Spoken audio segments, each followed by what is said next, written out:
Okay,အားလုံးပဲမင်္ဂလာပါဗျကျွန်တော်ရဲ့ channel လေးနဲ့ကြိုဆိုလိုက်ပါတယ်ကျွန်တော်ဗီဒီယိုမတင်တာလည်းကြာပြီဖြစ်တဲ့အတွက်ကြောင့်မို့လို့ဒီနေ့ကျွန်တော်အသုံးဝင်မဲ့နည်းလေးတစ်ခုကိုကျွန်တော်ပြောချင်ပါတယ်အဲ့ဒါကတော့ကျွန်တော်တို့ AI နဲ့ကျွန်တော်မျက်နှာချိန်တဲ့ပုံစံနည်းပေါ့နော်အဲ့ဟာလေးကိုကျွန်တော်ပြောချင်ပါတယ်အဲ့တော့ကျွန်တော်တို့အရင်ဆုံးရှင်းရှင်းဝေးပြောမနေတော့ဘူးကျွန်တော်တို့အရင်ဆုံးဘယ်လိုချိန်ရမလဲဆိုတော့စပြီးတော့ကျွန်တော်ပြောပါမယ်အဲ့တော့ကျွန်တော်တို့အရင်ဆုံးကိုဖုန်းမှာရှိတဲ့ browser တစ်ခုခုတွေကိုဝင်လိုက်ပါကျွန်တော်ကတော့ဒီမှာ Chrome တို့ဒီခြား browser ကိုရှိတယ်ပေါ့နော်ဒါပေမဲ့ဒီကောင်တွေထဲမှာ account တွေကဝင်ပြီးသားဖြစ်တဲ့အတွက်ကြောင့်မို့လို့ကျွန်တော်ကဒီ Firefox browser အသစ်တစ်ခုနဲ့ကျွန်တော်ပြလိုက်မယ်ပေါ့နော်အဲ့တော့ကိုလူတွေကဒီကိုထဲမှာရှိတဲ့ဘယ် browser ကိုသုံးလို့ရပါတယ်နော်ဟုတ်ပြီနော်အဲ့တော့ကျွန်တော်တို့အရင်ဆုံး browser တွေကိုကျွန်တော်ဝင်လိုက်မယ်ပြီးလို့ရှိရင်ကျွန်တော်တို့ဒီထဲမှာကျွန်တော်တို့ Google ကိုတွားလိုက်မယ်ပြီးပြီဆိုတာနဲ့ကျွန်တော်တို့ Google မှာကျွန်တော်တို့ဒီမှာ Discord ဆိုတာကိုကျွန်တော်ရိုက်ရှာမယ် DISCORD เนาะ Discord ဆိုပြီးတော့ရှာလိုက်မယ်ပြီးလို့ရှိရင်ကျွန်တော်ဒီမှာ discord.com ဆိုတာဒီမှာအပေါ်ဆုံးကပေါ်လာတဲ့ဥစ္စာလေးเนาะအဲ့ဥစ္စာလေးကျွန်တော်တစ်ချက်ထောက်လိုက်မယ်ဒါဆိုလို့ရှိရင်သူကဒီကျွန်တော်တို့ဒီဖုန်းမှာဒီသုံးဖို့ application ကို download ချခိုင်းတာပေါ့เนาะ Google Play နဲ့ download ချဆိုပြီးတော့အဲ့တော့ကျွန်တော်တို့ကဒီ Google Play Store application နဲ့ကျွန်တော်တို့ကသွားပြီးတော့ကြတော့ download မချဘဲနဲ့ကျွန်တော်တို့ကဒီကိုယ့်ရဲ့ဒီ browser ထဲမှာလည်းကျွန်တော်ကဒီပြချင်တာဖြစ်တဲ့အတွက်ကြောင့်မို့လို့ account ဖွင့်တာပြချင်တာဖြစ်တဲ့အတွက်ကြောင့်မို့လို့ကျွန်တော်ကအရင်ဆုံးဘယ်ကိုသွားလိုက်မလဲဆိုတော့ကျွန်တော်တို့ browser မှာရှိတဲ့ဒီဟွာလေးကိုသွားလိုက်မယ်ပေါ့နော်ဒီအပေါ်ညာဘက်တောင်အဆက်ကလေး30ကိုကျွန်တော်တို့နှိမ့်လိုက်မယ်ပြီးပြီဆိုတာနဲ့ဒီမှာကျွန်တော်တို့ထပ်ပြီးတော့ကြတော့ desktop site ဆိုတဲ့ဥစ္စာလေးရှိတယ်အဲ့ဒီကောင်လေးကိုကျွန်တော်တို့ on ပေးရမယ်ပေါ့နော် on ပေးလိုက်မယ်ဒါဆိုလို့ရှိရင်ဒီမှာ open Discord in your browser ဆိုပြီးတော့ကျွန်တော်တို့ပေါ်လာနိုင်မယ်ကျွန်တော်အဲ့ကောင်ကိုကျွန်တော်တို့နှိမ့်လိုက်မယ်ပြီးပြီဆိုတော့ကျွန်တော်တို့ user name ရေးခိုင်းမယ်နော် user name အဲ့တော့ကျတော့ကျွန်တော်ကိုကြိုက်တဲ့နာမည်ကိုပေးလို့ရတယ်ပေါ့နော်ကျွန်တော်နာမည်တစ်ခုပဲပေးလိုက်မယ်ကျော်ကြီးဆိုပေးလိုက်မယ်ပြီးလို့ရှိရင်ကျွန်တော်တို့ဒီဘက်ကအများလေးကိုနှိမ့်လိုက်ပြီးပြီဆိုလို့ရှိရင်ဒီမှာ I am human ဆိုတဲ့ဥစ္စာလေးကို magic click ပေးလိုက်ပြီးရင်ဒီမှာ please click each image containing a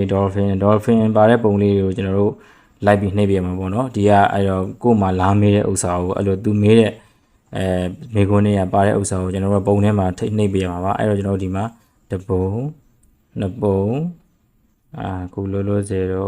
့နှစ်ပုံပဲတွေ့ဒီကလေးကောင်ကဒီကောင်လမ်းသုံးပုံပေါ့နော်အဲ့တော့ကျွန်တော် verify ကိုနှိပ်နိုင်မယ်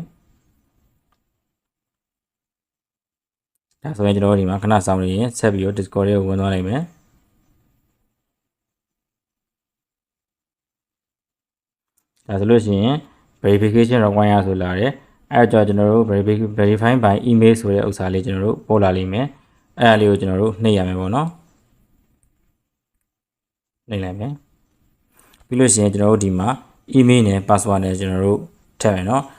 ်ဒီ email ကဘယ်လိုပြောရမလဲဆိုလို့ရှိရင်ကို့မှာရှိတဲ့ကြိုက်တဲ့ email သုံးလို့ရတယ် password ကလည်းကျွန်တော်တို့ဟိုကြိုက်တဲ့ password ထည့်လို့ရတယ်ပေါ့နော်အဲ့တော့ကျတော့ကျွန်တော်ဒီထည့်လောလောဆယ်ကျွန်တော် Gmail နဲ့ password လေးနဲ့ကျွန်တော်ထည့်လိုက်မယ်နော်ဒီဟာလေးကိုကျွန်တော်ခဏဗီဒီယိုလေးရိုက်လိုက်မယ်နော်အဲ့ဒီမှာကျွန်တော်တို့အခုလိုမျိုးဒီ Gmail ရဲ့ password ကတော့ကိုကြိုက်တဲ့ password ထည့်လို့ရတယ်နော်ထည့်လို့ရပြီဆိုတော့ねကျွန်တော်တို့က verify account ဆိုတော့ကျွန်တော်တို့ကနှိပ်လိုက်မယ်နော်အဲ့လို verify account ဆိုပြီးတော့နှိပ်ပြီးပြီဆိုတော့ねကျွန်တော်တို့ကဒီမှာကျွန်တော်တို့ရဲ့ဒီ email တွေကို Gmail တွေကိုသူ့ကနေပြီးတော့ Discord ကနေပို့တဲ့ link လေးရောက်နေပြီပေါ့နော်အဲ့တော့ကျတော့ကျွန်တော်တို့ခုနကဖွင့်ခဲ့တဲ့ Gmail တွေကိုတွားပြီးတော့ကျတော့ကျွန်တော်တို့ Discord ကပေးတဲ့ email လေးကိုလိုက်ရှာပါမယ်လိုက်ရှာပြီးတော့ကျတော့သူပေးတဲ့ link လေးကိုကျွန်တော်တို့ထောက်ပြီးတော့ကျွန်တော်တို့ရဲ့ Gmail ကို verify လုပ်ရပါမယ်ဒါဆိုလို့ရှိရင်ဒါကျွန်တော်တို့ရဲ့ Gmail တွေကိုသူ Discord ကပို့တဲ့ email လေးရောက်လာတာပေါ့နော်သူကဒီမှာပြထားတဲ့အောက်ကနေပြီးတော့ကြတော့ verify email ဆိုပြီးတော့ကြတော့ပြထားတယ်ကျွန်တော်တို့ icon လေးကိုတစ်ချက်နှိပ်လိုက်မယ်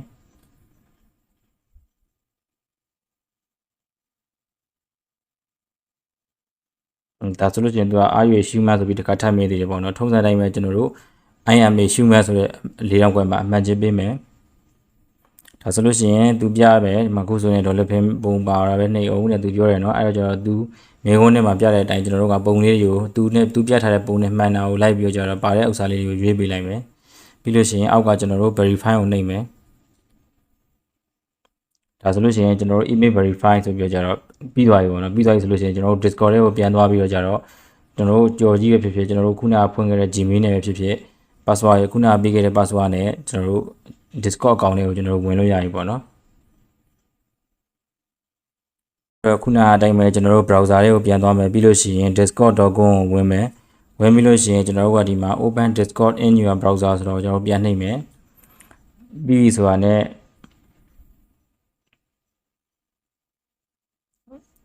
ဒါဆိုလို့ရှိရင်တော့ဒီကျွန်တော်အရင်တော့ဆိုလို့ရှိရင်တော့ဟို email နဲ့ရတယ်ပေါ့နော်အခုတော့သူကဖုန်းနံပါတ်ပါတောင်းနေတယ်ပေါ့အဲ့တော့ကျွန်တော်တို့ဖုန်းနံပါတ်တခါထပ်ပြီးကြတော့ဖုန်းနံပါတ်နဲ့လုပ်လိုက်မယ်ကျွန်တော် verify my phone နှိပ်မယ်ပြီးလို့ရှိရင်ကျွန်တော်တို့ဒီရှေ့ကကျွန်တော်တို့ဒီမှာအဲ့ဒီကောင်လေးကိုကျွန်တော်တို့ကိုယ့်ရဲ့မြန်မာနိုင်ငံနံပါတ်ကိုရွေးမယ်MYAN ဆိုတော့မြန်မာဆိုရင် +95ပြီးလို့ရှိရင်ကျွန်တော်တို့ရဲ့ဖုန်းနံပါတ်ကိုထည့်မယ်အဲ့လိုမျိုးဖုန်းနံပါတ်ထည့်ပြီးကြတော့ကျွန်တော်တို့စမ်းကိုနှိပ်လိုက်ပြီးဆိုလို့ရှိရင်ခုလိုပဲကျွန်တော်တို့ထပ်ပြီးတော့တစ်ခါအာယူ human ဆိုမေးဦးမယ်ထုံးစံတိုင်းပဲကျွန်တော်တို့ဒီမှာ magic click ပေးမယ်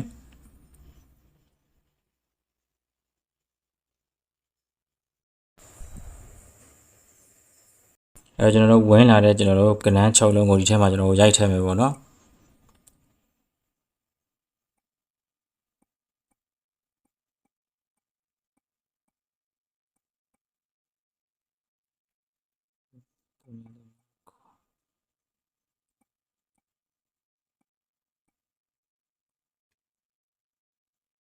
ဆိုလို့ရှိရင်ဒီမှာ confirm ဆိုပြီးကျွန်တော်နှိပ်လိုက်မယ် password ခုနပေးခဲ့တဲ့ password ရိုက်ထည့်လိုက်အောင်ပေါ့နော်ဒါတော့ဝင်လာကျွန်တော်တို့ဒီမှာကျွန်တော်တို့မွေးနေ့ပေးလိုက်မယ်ပေါ့နော်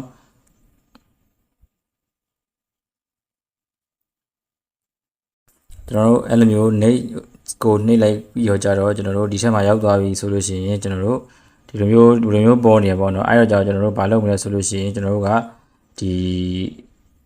ကိုယ့်ရဲ့ channel မှာကိုယ့်ရဲ့ Discord ထဲမှာ channel အသစ်တစ်ခုထောင်မယ်ပေါ့နော်အဲ့မှာကျွန်တော်တို့ဒီမှာကိုယ့်ရဲ့ Discord ထဲမှာကျွန်တော်တို့ဒီမှာအခု exclamation မှတ်ထားတယ်ကျွန်တော်တို့အပေါင်းလက္ခဏာလေးကိုကျွန်တော်တို့ဒီမှာသွားပြီးတော့ကျွန်တော်တို့ဒီမှာနှိပ်မယ်ပေါ့နော်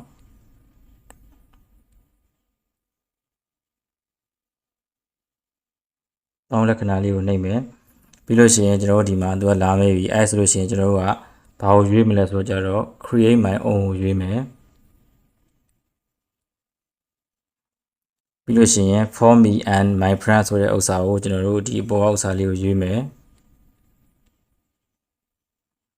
ဒါဆိုလို့ရှိရင်ဒီမှာဒါကြော်ကြီးစာပါပေါ့နော်ဒါတကယ်တမ်းတော့ကိုကကြိုက်တဲ့ဥစ္စာဘယ်လိုပြောရမလဲဟိုကြိုကြိုက်တဲ့စာပါနာမည်ကိုယ့်ကိုပေးလို့ရတယ်ပေါ့နော်upload ဆိုတော့ကိုယ့်ကိုပုံလေးနဲ့ထည့်လို့ရတယ်စာပါနာမည်ကိုလည်းကိုကြိုက်တဲ့စာပါကိုပေးလို့ရတယ်အခုကတော့ကျွန်တော်တို့ဖွင့်ခဲ့တဲ့နာမည်အတိုင်းပဲသူကတော့ပြရတယ်ပေါ့နော်ဒါမှမဟုတ်ကိုကြိုက်ရင်ကြိုက်တယ်လို့မျိုးပေးလို့ရတယ်ပေါ့နော်အဲ့လိုမျိုးပေးရတယ်ဒီမှာကြော်ကြီးစာပါလေးကိုကျွန်တော်ထားလိုက်မယ်ပြီးရင်ဆိုလို့ရှိရင်ကျွန်တော်တို့ဒီမှာ create ကိုနှိပ်လိုက်မယ်ဒါဆိုလို့ရှိရင်ကျွန်တော်တို့ဒီမှာဒီဟိုဆာဗာကျွန်တော်တို့ဒီမှာတခုထောင်ပြီးသွားပြီပေါ့နော်ကျွန်တော်တို့ရဲ့ channel တခုထောင်ပြီးသွားပြီပေါ့အဲ့လို channel ထောင်ပြီးပြီဆိုလို့ရှိရင်ကျွန်တော်ရဲ့ဒီအခုတင်တဲ့ဗီဒီယိုရဲ့ဒီ description မှာကျွန်တော် link လေးကျွန်တော်ချပေးထားမယ်ပေါ့နော်အဲ့ဒီ link လေးကိုကျွန်တော်တို့သိမယ်လို့လည်းထင်ပါတယ်link ကြည့်ရမယ့်နေရာကိုကျွန်တော်ဗီဒီယိုမျိုးကြည့်နေပြီဆိုလို့ရှိရင်ကျွန်တော်ဗီဒီယိုရဲ့အောက်ကကျွန်တော်ရဲ့ description မှာထဲမှာကျွန်တော်စာရေးထားတဲ့အထက်မှာကျွန်တော်တို့ဟို link လေးရှိပါတယ်အဲ့ဒီ link ကိုတွားပြီးကျွန်တော်နှိပ်ရမှာပါအဲ့ကြတော့ဒီ link လေးကတော့ကျွန်တော်တို့ဒီမှာဖြစ်ပါတယ်ဒီ link လေးကအဲ့မှာတွားပြီးနှိပ်လိုက်တဲ့တော့ကျွန်တော်အခုဒီမှာနှိပ်လိုက်ပါမယ်ဒီဟာလေးကိုကျွန်တော် copy ကူးလိုက်မယ်ပြီးရတဲ့ကျွန်တော်တို့ဒီမှာ Firefox ကိုလာခဲ့မယ်ပြန်ပြီးတော့ကြတော့ဘလို့ကတော့ကြည့်နေနေသုံးပြီးလို့ရှိရင်ဒီကိုဒီလိုလုပ်နေနေကျွန်တော် channel ရလာပြီးတော့ကြတော့အောက်က link ကိုနှိပ်လိုက်တဲ့တက်ရပြီပေါ့နော် link ကိုနှိပ်လိုက်လို့တက်မရလဲကျွန်တော်တို့လွယ်တယ်ကျွန်တော်ဒီမှာ new tag လေးခေါ်ပြီးတော့ကြတော့ခုန link လေးကိုဒီဘာပေါ်မှာကျွန်တော်တို့ဒီမှာ paste ချလိုက်မယ်ပြီးလို့ရှိရင်enter ပေါ့နော်ဒီမြားလေးကိုကျွန်တော်နှိပ်လိုက်မယ်ဒါဆိုလို့ရှိရင်ကျွန်တော်တို့ဒီမှာဒီမှာကြော်ကြီးရဲ့ server ကိုသွားမှလာတဲ့ဒီမှာ add a bot to server ဘာညာဆိုပြီးတော့ကျွန်တော်ဒီမှာအကုန်လုံးဒီလိုဒီတိုင်းလေးပဲပေါ့နော်အကုန်လုံးကျွန်တော်ပြထားတယ်အဲ့တော့ကျွန်တော် continue ကိုနှိပ်လိုက်မယ်ပြီးလို့ရှိရင်ကျွန်တော်တို့ဒီမှာauthorize ဆိုတာရှိရเนาะအဲ့ဒီကောင်လေးကို authorize ဆိုတာလေးကိုကျွန်တော်တို့နှိပ်လိုက်မယ်ဒါဆိုလို့ရှိရင်အဲ့လိုပဲထုံးစံလိုက်မယ်ပေါ့နော်အဲ့လိုသူကတော့မေးတယ်အဲ့တော့ကျွန်တော်တို့ဒီမှာအမှန်ချက်ကလေးပေးမယ်အဲ့ဒီရှိမှဆိုအမှန်ချက်ဒါဆိုရင်ရသွားပြီဒါဆိုလို့ရှိရင်အကုန်ပြီးသွားပြီပေါ့နော်ပြီးသွားပြီဆိုလို့ရှိရင်ကျွန်တော်ဒီမှာ go to ကြော်ကြီး server ဆိုတာကိုကျွန်တော်ပြန်သွားမယ်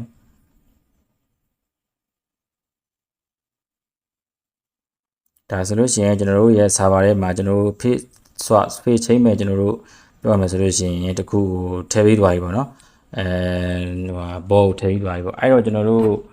ဘယ်လိုပြောင်းမလဲဆိုတော့ကြတော့အကျဉ်းဆုံးကျွန်တော်တို့ဘယ်လိုပြောင်းမလဲဆိုတော့ကြတော့ကျွန်တော်တို့ကိုပြောင်းမယ်ကျွန်တော်တို့ဓာတ်ပုံတစ်ခုကိုကျွန်တော်တို့သွားပြောကြတော့ကျွန်တော်တို့တောင်းမယ်အဲ့တော့ကြတော့ကျွန်တော်တို့အရင်ဆုံးဘယ်သူဘယ်ဒါလေးတွေလုံးမလဲဆိုတော့ကြတော့အရင်ဆုံးကျွန်တော်တို့ဒီပေါ့နော်ဒီ LOR ဒီလာစစ်ကိုကျွန်တော်ရှာလိုက်မယ်ပြီးရင်ကျွန်တော်တို့ images ကိုနှိပ်မယ်ဒါဆိုရင်ဒီမှာဒီလာစစ်ရဲ့ပုံထောက်လိုက်မယ်ပြီးရင်ကျွန်တော်တို့ဒီပုံလေးကိုကျွန်တော်တို့ download ဆွဲလိုက်မယ်ပေါ့နော် visit သူ website ထဲကိုသွားပြီးတော့ကျွန်တော်တို့ဒီပုံလေးကိုကျွန်တော် download ဆွဲလိုက်မယ်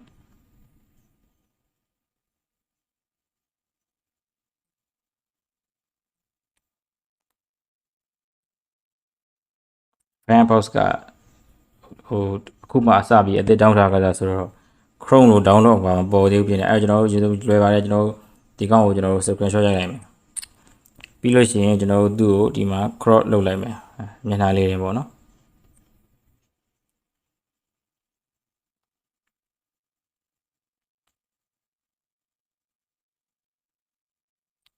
ပြီးပြီးဒါဆိုကျွန်တော် match click ပေးပြီးတော့ကျွန်တော်တို့စီးလိုက်မယ်ဒါ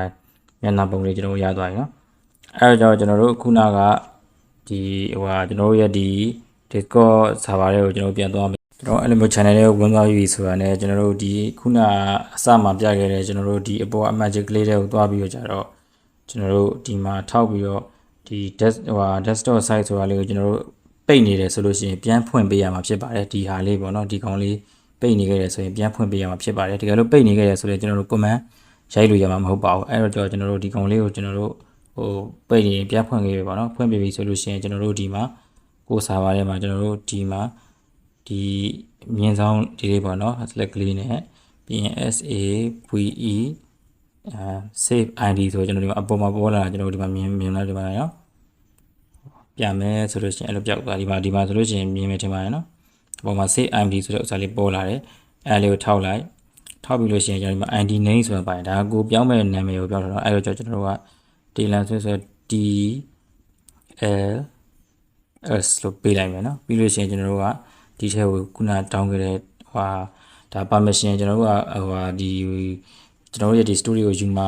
အသုံးပြုမှာဖြစ်တဲ့ဓာတ်ပုံကိုယူပြီးအသုံးပြုမှာဖြစ်တဲ့အတွက်ကြောင့်မို့လို့ကျွန်တော်တို့ permission ကို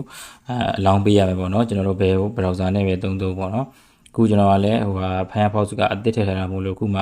permission တွေမပေးရသေးလို့လာတောင်းနေပေါ့နော်အဲ့လိုလာတောင်းမယ်ဆိုလို့ရှိရင်ကျွန်တော် permission ကိုအလောင်းပေးလိုက်ရပါမယ်ပြီးပြီဆိုလို့ရှိရင်ကျွန်တော်တို့ဖုန်းထဲကိုရောက်သွားမယ်ရောက်သွားပြီဆိုရင်ခုနကကျွန်တော်တို့ဒီမှာတောင်းခဲ့တဲ့ဒီဟိုကိုတင်လာစစ်ပုံကို select ပေးလိုက်မယ်ဒါဆိုလို့ရှိရင်ဒီမှာရောက်သွားပြီဒါဆိုလို့ရှိရင် TLS ဆိုတာရောက်သွားပြီပေါ့နော်အဲ့တော့ကျွန်တော်တို့အဲ့ဒါလေးကိုကျွန်တော်တို့ကဟိုအောက်က enter လေးနှိပ်ပြီးတော့ကြတော့ပို့လိုက်မယ်ပေါ့နော်ဒါဆိုလို့ရှိရင် command set ဆိုပြီးတော့ကြတော့ ID name TLS created ဆိုပြီးတော့ကျွန်တော်တို့ဖြစ်သွားပြီအဲ့တော့ကြတော့ကျွန်တော်တို့ပြောင်းမယ်ဆိုလို့ရှိရင်လည်းလွယ်တယ်ကျွန်တော်တို့ခုနအတိုင်းလေးပဲဒီမြင်းဆောင်လေးရိုက်လိုက်ပြီးလို့ရှိရင် SWAဒီမှာဆိုလို့ရှိရင် swap ID ဆိုပြီးပေါ်လာပြီเนาะအပေါ်မှာ save ID မဟုတ်တော့ဘူး swap ID ဆိုပေါ်လာပြီ swap ID ကိုနှိပ်အဲ့မှာခုနကိုပြောင်းမဲ့ဒီလောက်ကိုမျက်နှာပြောင်းခြင်းနဲ့ထည့်ခြင်းနဲ့ body ကိုထည့်ပါเนาะကိုပြောင်းခြင်းနဲ့မျက်နှာကိုထည့်ဒီထဲမှာနှိပ်မယ်ပြီးလို့ရှိရင်ကျွန်တော်တို့ဒီမှာ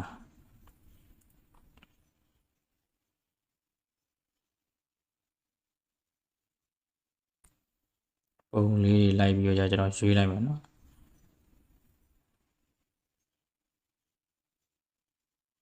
မြန်မာဟိုဆန်းလေးပေါ့ဒီပုံလေးကိုကျွန်တော်တို့ကဒီ last switch ကိုကျွန်တော်တို့ဒီပုံလေးကိုကျွန်တော်တို့ထည့်လိုက်မယ်ပြီးရင် select ပေးလိုက်မယ်ပြီးပြီဆိုတာနဲ့ကျွန်တော်တို့ခုန ID name မှာကျွန်တော်တို့ပေးခဲ့တဲ့ TLS ဆိုတဲ့ဥစ္စာလေးကိုရိုက်ထည့်မယ်ပြီးရနဲ့ကျွန်တော်တို့ကဒီအောက်ဆုံးက keyboard ကညာဘက်တောင်က enter လေးကိုနှိပ်လိုက်မယ်ဒါဆိုလို့ရှိရင်သူချိန်နေပြီပေါ့နော်ကျွန်တော်ခဏလေးစောင့်ပေးဒါဆိုလို့ရှိရင်ဒီမှာကျွန်တော်တို့ဒီလာစစ်ပုံကျွန်တော်တို့ဒီမှာချိန်သွားပါပြီအဲ့မြင်ရတယ်ထင်ပါတယ်နော်ဒါလုံးဝ ဒီ 100% free ပေါ့နော်ကျွန်တော်တို့ဒါပေမဲ့ဒီကောင်ကတရက်ကို credit ကတော့တစ်ခါပြောင်းရင်3ခုနေပြောင်းတယ်เนาะ credit free 50ရှိတယ်တကယ်လို့ပိုးပြောင်းကျင်တယ်ဆိုလို့ရှိရင်တော့ကျွန်တော်တို့သူ့ရဲ့ဒီ platform မှာတွားပြီးကြတော့ကျွန်တော်တို့ upgrade လုပ်ပြီးပတ်စံနဲ့ပေးဝယ်ပါပေါ့နော်ဒါပေမဲ့ကျွန်တော်တို့ကတော့တနေ့ကို credit 50ရတယ်အဲ50တွေကနေမှကျွန်တော်တို့ပြောင်းပြီးသုံးလို့ရတယ်ဒါဆိုရင်ကျွန်တော်တို့ data switch ကိုဒီဟိုလေးအနာလေးပြောင်းပြတာပေါ့နော်အဲ့လိုပဲကျွန်တော်တို့နောက်တစ်ခါထပ်ပြီးတော့ကျွန်တော်ပြောင်းနေတယ်ဆိုလို့ရှိရင်နောက်တစ်ခါထပ်ပြီးတော့ကိုပြောင်းနေတဲ့ပုံထည့်ချင်တယ်ဆိုလို့ရှိရင်ကျွန်တော်တို့ကထည့်လို့ရတယ်ပေါ့နော်နောက်ကကျွန်တော်တို့ဒီမှာတွားပြီးတော့ new တက်နေလိုက်မယ်ကျွန်တော်တို့ဒီမှာMr. Bean ဆိုရင် Mr. Bean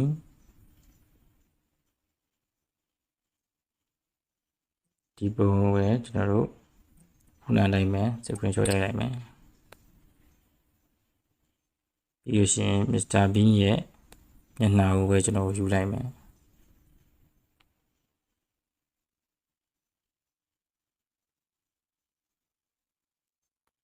အဲဆိုရင် Mr. Bean ပုံပြောင်းသွားမယ်ပြီးရင်ကျွန်တော်တို့နောက်ထပ်ဘာပြောင်းမလဲဆိုတော့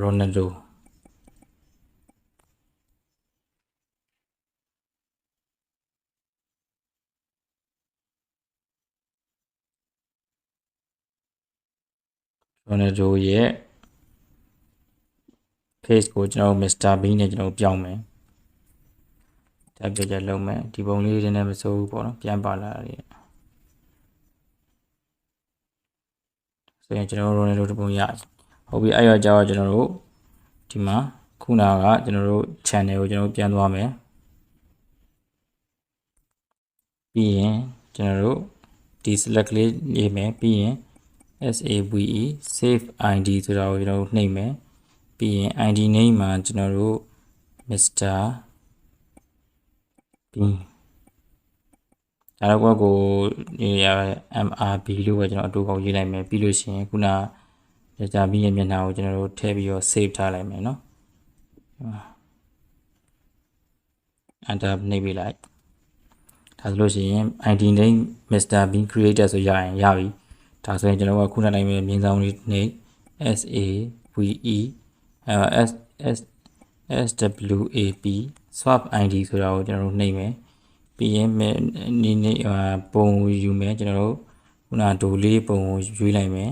ဒါဆိုရင်ကျွန်တော်တို့ဒိုလေးပုံမှာကျွန်တော်တို့က Mr. Bean ပုံထည့်ပါပေါ့နော် id name ကိုတစ်ထည့်ကိုဝင်အောင်ထောက်ပြီးလို့ရှိရင် MRB ကိုခုနကျွန်တော်တို့စာပြီးခဲ့တဲ့ဒီမှာ MRB creator ဆိုတာရှိရနော်အဲ့ MRB အဲ့ဒါကိုနာမည်ကိုမေ့လို့မရဘူးမေ့ရင်လည်းပြန်တော့ကြည့်လို့ရပါတယ် MRB ကိုနှိပ်ပြီးတော့ကျွန်တော် enter နှိပ်လိုက်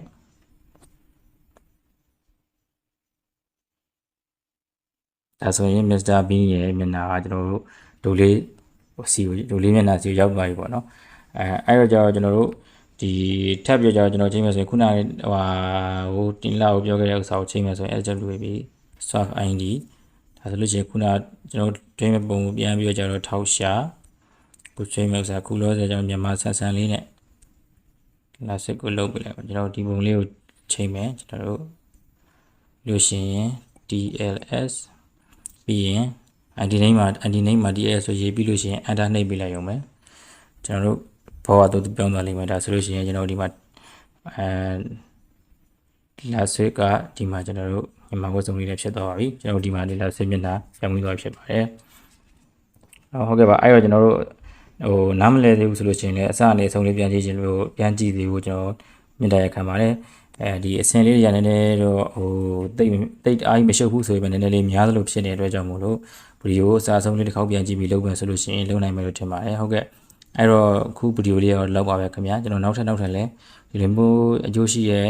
ဒီတန်ဖိုးရှိရဲ့ဒီမြန်နဲ့ပတ်သက်တဲ့ကျွန်တော်တို့ဗီဒီယိုလေးကိုဆက်တင်ပေးမှဖြစ်တဲ့အတွက်ကြောင့်မို့လို့ကျွန်တော်ရဲ့ channel လေးကို like and subscribe လေးနဲ့အားပေးဖို့ကျွန်တော်တောင်းဆိုချင်ပါတယ်ကျွန်တော်ရဲ့ဗီဒီယိုလေးကိုလည်းအဆုံးထိပြီးအောင်ကြည့်ပြီးလို့ကျေးဇူးတင်ပါတယ်ဟုတ်ကဲ့အားလုံးပဲကျေးဇူးတင်ပါတယ်ခင်ဗျာ